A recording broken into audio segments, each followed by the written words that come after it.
প্রত্যেক মানুষ নিজের জীবনে দুঃখ অনুভব করেন। প্রত্যেকের দুঃখ আলাদা হতে পারে। কারোর মনে এই দুঃখ থাকে যে সে তার বাবা মায়ের সব ইচ্ছে পূরণ করতে পারেননি। কেউ এটা ভেবে দুঃখ পান যে সে চিরকাল সদাচার করেছেন, সৎকর্ম করেছেন, কিন্তু তাও তাকে দুরাচারী বলে মনে করা হয়। কেউ এটা ভেবেও দুঃখ পান যে তার সামনে যে ব্যক্তি রয়েছেন তার চোখে তিনি শত্রু হয়ে উঠেছেন বা দুষ্ট হয়ে উঠেছেন, যেখানে তিনি হয়তো কোনো অনুচিত কাজই করেননি।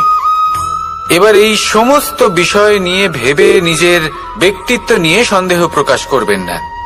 যদি নিজের ব্যক্তিত্ব নিয়ে কোনো সন্দেহ থেকে থাকে, তাহলে কর্ম সংক্রান্ত প্রশ্ন করুন যে আপনি যা করেছেন তাতে কি উচিত ছিল, কি অনুচিত ছিল। যেটা প্রয়োজন সেটা এটা বোঝার যে আপনার অন্তর্মন, আপনার বিবেক আপনাকে কি বলছে, আর আপনার অন্তর্মন আর আপনার বিবেক আপনাকে যেটা করতে বলবে শুধু সেটাই করুন।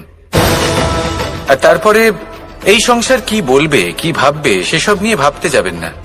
কারণ এই সংসার তো ঈশ্বরকেও প্রশ্ন করে থাকে, ঈশ্বরকেও দোষী মনে করে। কখনো কখনো যখন কোনো ঘটনা মানুষের ইচ্ছা অনুযায়ী ঘটে না, তখন মানুষ এটা বলে যে হে ঈশ্বর, আপনি আমার পাশে থাকলেন না, আপনি বড়ই কঠোর, এটা আপনার দোষ। যেখানে বেশিরভাগ সময় হয়তো সে নিজেই নিজের কর্মফল ভোগ করছে।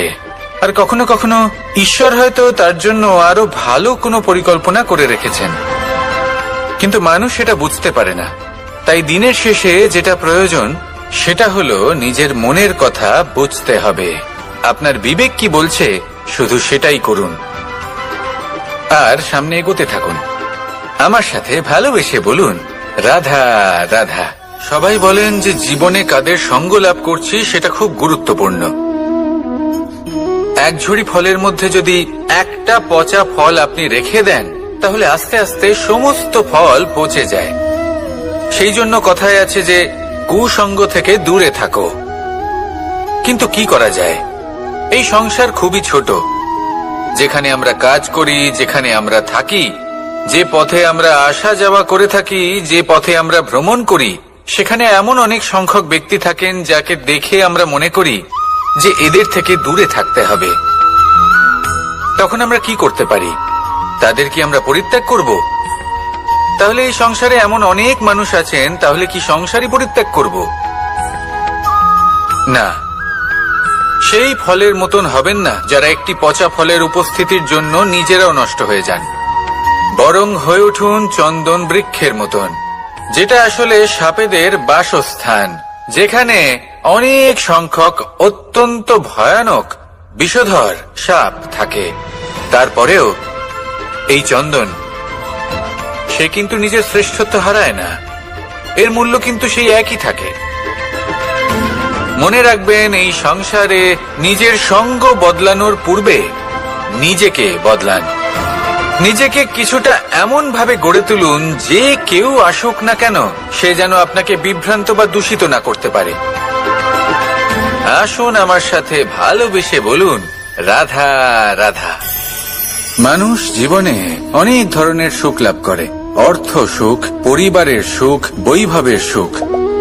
কিন্তু এমন একটা সুখ আছে যা বেশিরভাগ মানুষকে প্রভাবিত করে, কিন্তু সেই সুখ তাদের কোনো প্রয়োজনই নেই। সেটা হলো পরনিন্দা সুখ। অর্থাৎ এমন কোনো ব্যক্তিকে নিয়ে নিন্দা করা, তার প্রতি অনুচিত শব্দ প্রয়োগ করা, কারণ সেই ব্যক্তিকে আপনি পছন্দ করেন না। আর এমন অনেক মানুষ আছেন যারা এই কাজ করে খুব আনন্দ লাভ করেন, যেটা করা উচিত নয়। কারণ এতে আপনার সময়, আপনার ঊর্জা, আপনার নিজের অন্তরের ইতিবাচক শক্তি আপনি নষ্ট করে ফেলছেন। আর এই সব কিছুই আপনার প্রয়োজন আছে।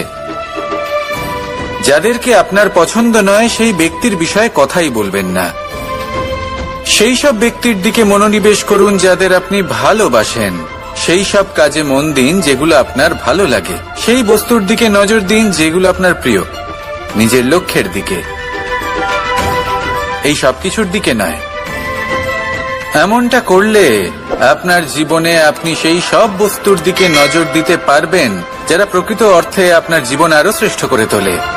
এমনটাই করুন, জীবন আরো অনেক বেশি সুন্দর হয়ে উঠবে, আর তখন এই মন প্রসন্ন হয়ে বলবে, রাধা রাধা। আজ আমরা আবার সাফল্য আর অসফলতার বিষয়ে কথা বলবো। সফল ব্যক্তি কে হয় এবং অসফল ব্যক্তি কে হয়, এই বিষয়ে আমরা আগে অনেকবার কথা বলেছি। প্রত্যেক ব্যক্তি সাফল্য লাভ করতে চান, কিন্তু প্রত্যেক ব্যক্তি সাফল্য লাভের এই কাজে সফল হতে পারেন না। এবার এটা কেন হয়, এর পেছনে কারণটা কি? কারণ হলো ভয়। সফল ব্যক্তি হলেন তিনি যিনি নিজের সিদ্ধান্ত দ্বারা এই সমস্ত সংসারকে বদলে দিয়ে থাকেন, এবং অসফল ব্যক্তি হলেন তিনি যিনি এই সংসারকে দেখে এর বিষয়ে ভেবে নিজের সিদ্ধান্ত বদলে ফেলেন। প্রয়োজন হল নিজের লক্ষ্যের বিষয়ে ভেবে দেখার, পথের বিষয়ে ভেবে দেখার। একবার যদি আপনি পথ নির্বাচন করে থাকেন, সেই পথে অগ্রসর হতে থাকুন আর তাতে অটল থাকুন। সবসময় দৃঢ় প্রতিজ্ঞ হন। আপনি যদি কোনো পথে টিকে থাকেন আর নিরন্তর পরিশ্রম করতে থাকেন, তবেই আপনার জীবনে সাফল্য আসবে। যদি কথায় কথায় লোকে কি ভাববে, লোকে কি বলবে, একথা ভেবে নিজের সিদ্ধান্ত পাল্টান, তাহলে কখনো নিজের লক্ষ্যে পৌঁছতে পারবেন না। আসুন আমার সাথে ভালোবেসে বলুন, রাধা রাধা। মানুষের 6টি বড় শত্রু রয়েছে, আর এরা অন্য কোথাও নয়, বরং মানুষের অন্তরেই বাস করে। এই 6টি শত্রু হল কাম, ক্রোধ, মোহ, লোভ, ঈর্ষা আর অহংকার। কিন্তু এরা কি চিরকাল আপনার শত্রু হিসেবেই থেকে যায়? এদেরকে নিজের বন্ধু করে তোলা কি সম্ভব নয়? ভেবে দেখুন না।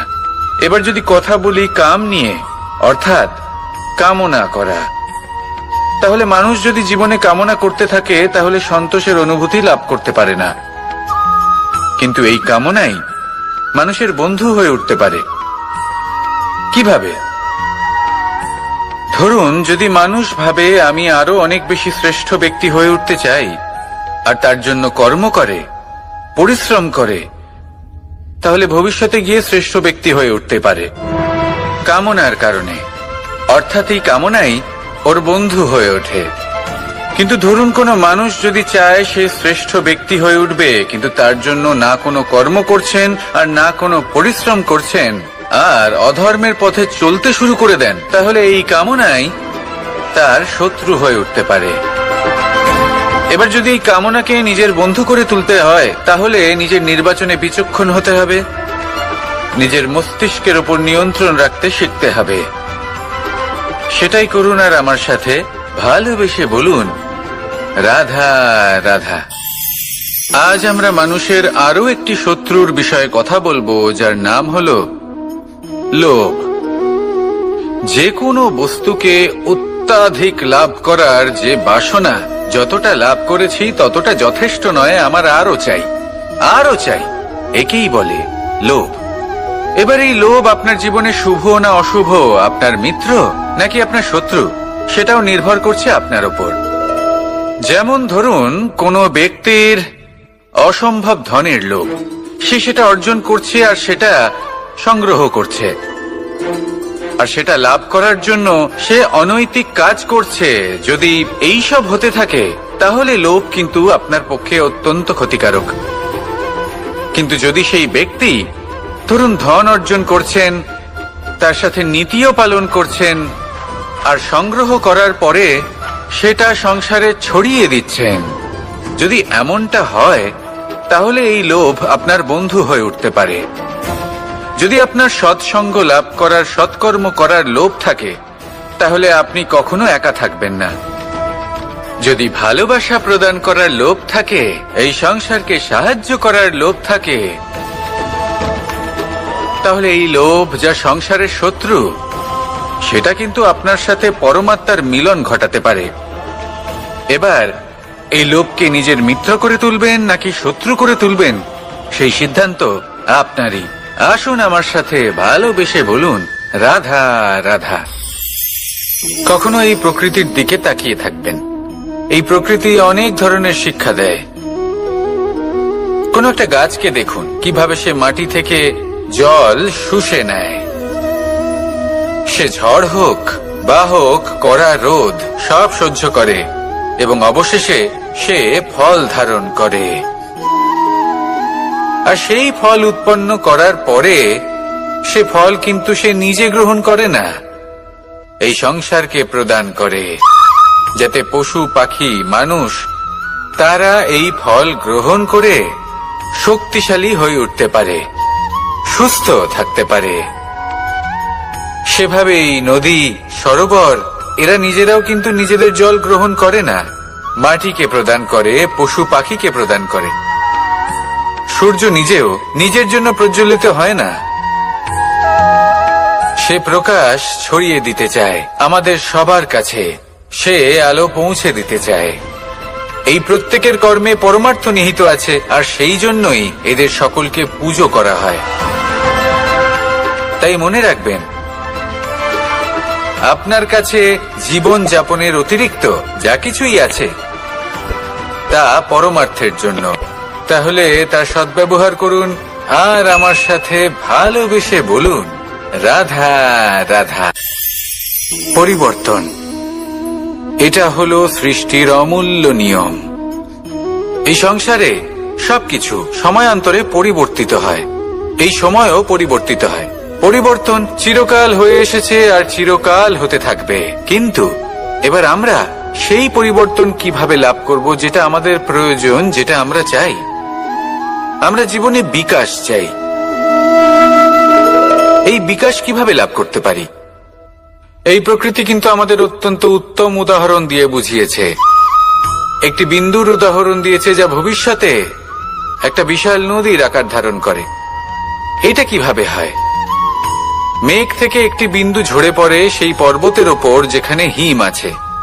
সেই হিমের সংস্পর্শে আসা মাত্র সেই বিন্দুর সাথে আরো বেশ কিছু বিন্দু যুক্ত হয়, তারপর তারা অগ্রসর হয়, আরো কিছু বিন্দু যুক্ত হয়, আস্তে আস্তে একটা ক্ষীণ ধারার রূপ ধারণ করে এবং সেটাই ভবিষ্যতে আরো এগোতে থাকে। অনেকটা যাওয়ার পর যখন অনেক সংখ্যক বিন্দু একসাথে যুক্ত হয় তখন সেটা বিশাল নদীর আকার ধারণ করে। এবার আমরা মানুষ বলে আমাদের সাথে এই নিয়মের অন্যথা হয় তা নয়। আমরাও এই প্রকৃতির অংশ, আমাদের ক্ষেত্রেও একই নিয়ম প্রযোজ্য। যখন পরিশ্রম করে অনেক সংখ্যক বিন্দু আমরা একত্রিত করব তখনই পরিবর্তনের নদী প্রবাহিত হবে। প্রয়োজন হলো নিরন্তর পরিশ্রম করা এবং ধৈর্য ধরা। এটা করতে থাকুন, জীবনে সবকিছু লাভ করতে পারবেন। কারণ প্রকৃতি আমাদের এটাই শিখিয়েছে, আর আমরা এই ব্রহ্মরই একটি অংশ, যার দ্বারা এই ব্রহ্মাণ্ড নির্মিত। আসুন আমার সাথে ভালোবেসে বলুন, রাধা রাধা। আমরা সকলে সামাজিক জীব। মানুষের সাথে দেখা সাক্ষাৎ করা এটা চিরকালই চলতে থাকে। আমরা কখনো কাউকে উপহার দিই, আবার কখনো কেউ আমাদের উপহার দেয়। কখনো কি এমন হয়েছে যে আপনি কাউকে একটা উপহার দিয়েছেন, কিছু সময় পরে বা কিছু মাস পরে সেই উপহারই ঘুরে ফিরে আপনার কাছেই এসেছে, অর্থাৎ সেই বস্তুটাই আপনার কাছে আবার ফিরে এলো? এরকম হয়। ছেলেবেলায় একদিন একজনের বিবাহ ছিল, তখন মা তাকে একটা উপহার দিতে চাইছিলেন। তাই তিনি একটা পোশাক বানালেন আর সেটাকে সুসজ্জিত করছিলেন। আমি দেখলাম আর জিজ্ঞেস করলাম যে মা, এই পোশাক এত সুসজ্জিত করার কি আছে? তখন মা বললেন যে কানাই, কখনো কাউকে এমনই উপহার দেবে, এমন প্রকারে দেবে যে সেটা যদি আবার ঘুরে ফিরে তোমার কাছে ফিরে আসে তাহলে যেন তোমার খারাপ না লাগে। এটাই কিন্তু হয় আমাদের ব্যবহারের সাথে, কর্মের সাথেও এবং আমাদের কথার সাথেও। তেমনই আচরণ করবেন যে আচরণ আপনি সহ্য করতে পারবেন। যদি মুখ থেকে কটু কথা বেরোতে থাকে তখন নিজেকে সংযত করে নিন। সেই শব্দই প্রয়োগ করুন যেটা আপনি তার বদলে শুনতে চাইবেন এবং আপনার দুঃখও হবে না। কারণ আপনার কর্ম এমন একটা উপহার যেটা আবার ঘুরে ফিরে ফলস্বরূপ আপনার কাছেই আসবে। সেই জন্য নিজের আচরণ শুভ করুন, নিজের মানসিকতা শুভ করুন, নিজের মুখ থেকে মধুর বাণী নিঃসৃত করুন, আর এইভাবেই মধুর ভাবে বলুন, রাধা রাধা। এই সংসারে প্রত্যেকটা জিনিসের নিজস্ব একটা বিশেষত্ব আছে, আর তার বিশেষত্বর জন্যই তাকে বিশেষ গুরুত্ব দেওয়া হয়। যদি কথা বলি অস্ত্রের, যেমন তরোয়াল, তরোয়াল নির্মাণ করা হয়েছে রক্ষার জন্য। কত তাড়াতাড়ি সে সামনে উপস্থিত শত্রুকে নিধন করতে পারে। এবার এই তরোয়ালের কোন গুণটা দেখা প্রয়োজন? সেটার ধার। সেই বস্তুটি নয় যার মধ্যে এই তরোয়াল রাখা হয়। সেইভাবেই যদি আমি কথা বলি বাণের, তাহলে এটা প্রয়োজনীয় নয় যে সেই বাণ কতটা তীক্ষ্ণ, কতটা বলশালী। এটা দেখা প্রয়োজন যে তার আকারটা কেমন। সে কি বাতাস ভেদ করে নিজের লক্ষ্যে পৌঁছতে পারবে? সেটা বেশি গুরুত্বপূর্ণ, সেই জায়গাটা নয় যেখানে সেই বাণ রাখা হয়। ঠিক সেইভাবে যদি আপনি কোনো মানুষেরই মূল্য বুঝতে চান, তাকে পরখ করে দেখতে চান, তাহলে তার জাতি, তার ধর্ম, তার রূপ, তার আকার, সেগুলো দেখে তাকে পরখ করতে চেষ্টা করবেন না। তাকে পরখ এই সব কিছুর ভিত্তিতে করবেন না। তার স্বভাবটা দেখুন, তার গুণ দেখুন, তার প্রতিভা দেখুন, তার কর্ম দেখুন, কারণ এটাই সেই ব্যক্তির আসল পরিচয়, এটাই হলো তার অস্তিত্ব। যখনই আপনি কোন নর্তককে শ্রেষ্ঠ নৃত্য প্রদর্শন করতে দেখেন, তখন আপনি কিন্তু এটা ভাবেন না যে সে কোথা থেকে এসেছে, সে কি খায়, ওর বন্ধু বান্ধব কারা। আপনি তার নৃত্য দেখেন, ওর শিল্প দেখেন, সেটারই প্রশংসা করেন, সেটাকেই সম্মান করেন। সেইভাবে এই সংসারে সকলকে সম্মান করুন, আর এই সম্মানের আধার হওয়া উচিত তার গুণ, তার স্বভাব, তার কর্ম, তার রূপ আর তার বেশভূষা নয়। আসুন আমার সাথে ভালোবেসে বলুন, রাধা রাধা।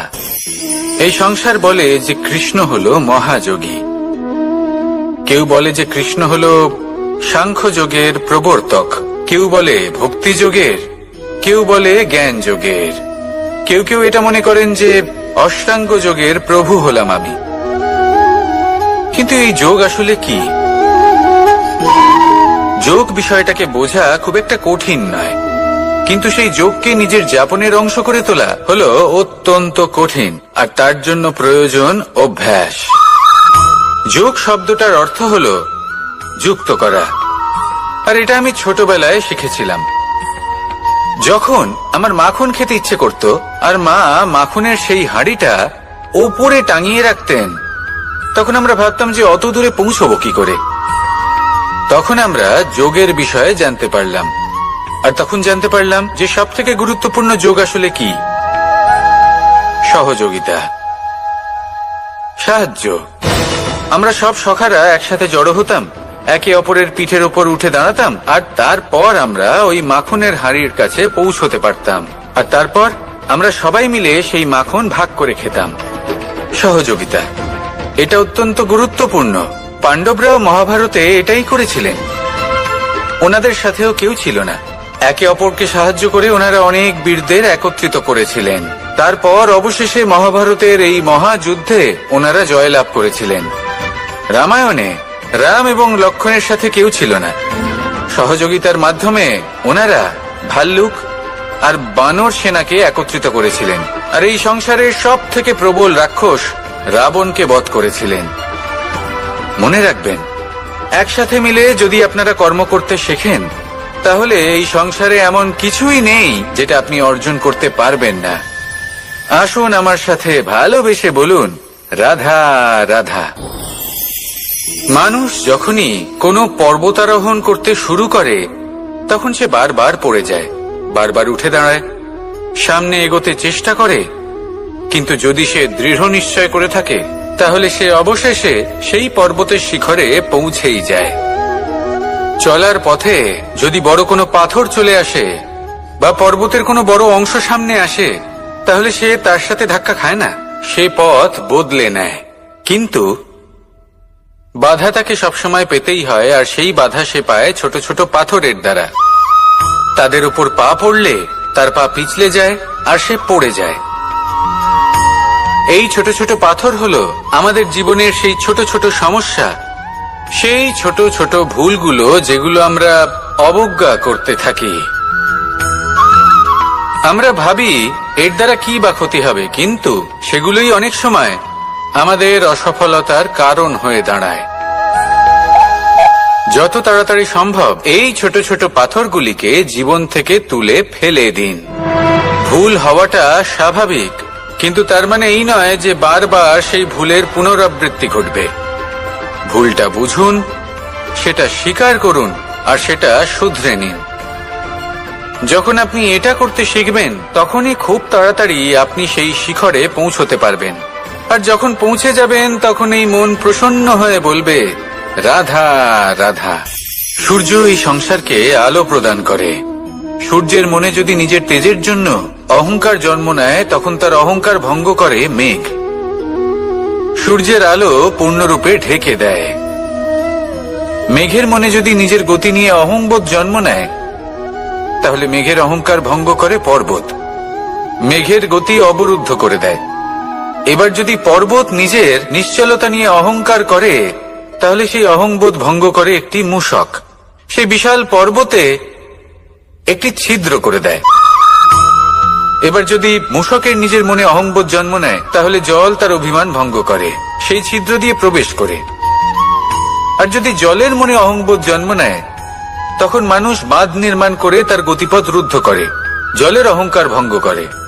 আর যদি মানুষের মনে অহংকার জন্ম নেয়, তখন সূর্য নিজের তাপ দ্বারা মানুষের অহংকার ভঙ্গ করে। এই সংসারে অহংকার প্রদর্শন করার কোনো প্রয়োজন নেই। আমাদের সবার মধ্যেই কিছু বিশেষ গুণ আছে, আর সবার মধ্যে কোনো না কোনো দোষও আছে। এই প্রকৃতি আমাদের কি শিক্ষা দেয়? কেউ একে অপরের সাথে লড়াই করে না, একে অপরের জন্য বাধা সৃষ্টি করে না, শুধু নিজের কর্ম করে। সূর্য নিজের প্রকাশ দ্বারা বনস্পতি এবং গাছপালাকে জন্ম দেয়। মেঘ বর্ষা সৃষ্টি করে লুপ্ত হয়ে যায়, আবার নির্মিত হয়। পর্বতের সেই নিশ্চলতা সেই বর্ষাকে একটা দিশা প্রদান করে, আর তারপরে তা ধারা হয়ে প্রবাহিত হয়ে যায়। এইসব কি? এইসব একটা সম্পর্ক, একটা চক্রের মতো। সবাই একসাথে নিজের কর্ম করে, তাই এই চক্র আবর্তিত হয়। এটা আমাদেরও করতে হবে, একসাথে মিলে কাজ করতে হবে। কারোর জন্য বাধা হয়ে উঠলে হবে না, কাউকে ছোট মনে করলে হবে না। এটাই করতে থাকুন, সবাই মিলেমিশে কর্ম করুন। প্রকৃতি আমাদের এই শিক্ষাই দেয়। আসুন আমার সাথে ভালোবেসে বলুন, রাধা রাধা। আপনি কখনো পলাশ ফুল দেখেছেন? কি সুন্দর দেখতে, লাল রক্তবর্ণ, উজ্জ্বল, কিন্তু এতে কোনো সুগন্ধ নেই। সেই জন্য ওকে শুধু চোখ ভরে দেখতে ইচ্ছে করে।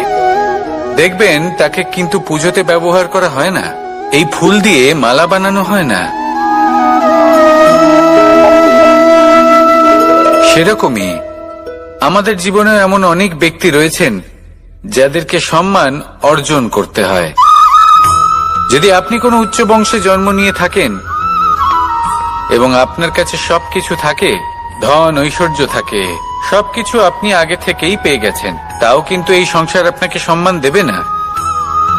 ততক্ষণ পর্যন্ত দেবে না যতক্ষণ না আপনি নিজের অন্তরে গুণ জাগ্রত করছেন, শ্রেষ্ঠ কর্ম করছেন, নিজের অন্তরে ইতিবাচক মনোভাবের এই সুবাস জাগ্রত করছেন। যদি এসব কিছু করেন, তাহলেই এই সংসার আপনাকে সম্মান দেবে।